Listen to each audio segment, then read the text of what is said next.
هذه الشيلة مهداة للابن الفاضل أحمد صالح محمد عطيفة بمناسبات أعراس نجليه فهد ومازن، وهي مهداة من الجدة أم أحمد صالح عطيفة والأعمام عبد الله صالح محمد عطيفة وأولاده، وسيف صالح محمد عطيفة وأولاده، ومن الأخ الفاضل علي أحمد محمد عطيفة الزيادي، ومن الأبزياء أولاد الشيخ أحمد حسين عطيفة، والبزي أحمد علي الزيادي، والبزي سامي عبد السلام الجفني. فألف ألف مبروك. كلمات وأداء الشاعر والمنشد ماجد الظبياني.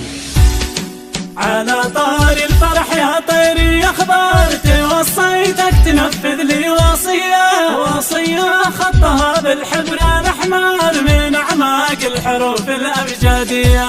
على الخامس سلاف الحرس الأكبر هديت أبيات مخصوصة هدية قوافيها بما فيها تعبر وتشرح فرحتي وأجمل تحية. ويهني فهد شبل الابن الأكبر ومازن خوف العين الساوية ومن عين الحسود الله أكبر تحصنهم من العين الرادية.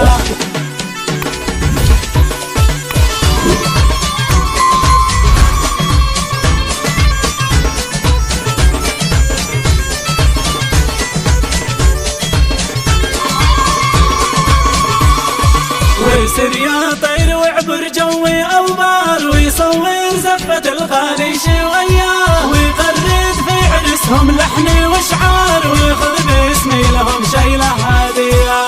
إذا ربي علينا البعد قدر أمانة وصل أحفادي تحية ويخذ لي تهنئة بالحب تزخر تخلي الفرحة الكبرى باهية. تباريك الفرح تعلى وتكبر وانا في فرحة احفادي سالية ازف الحان بالشعر المسطر ترى الارواح بالافراح حية.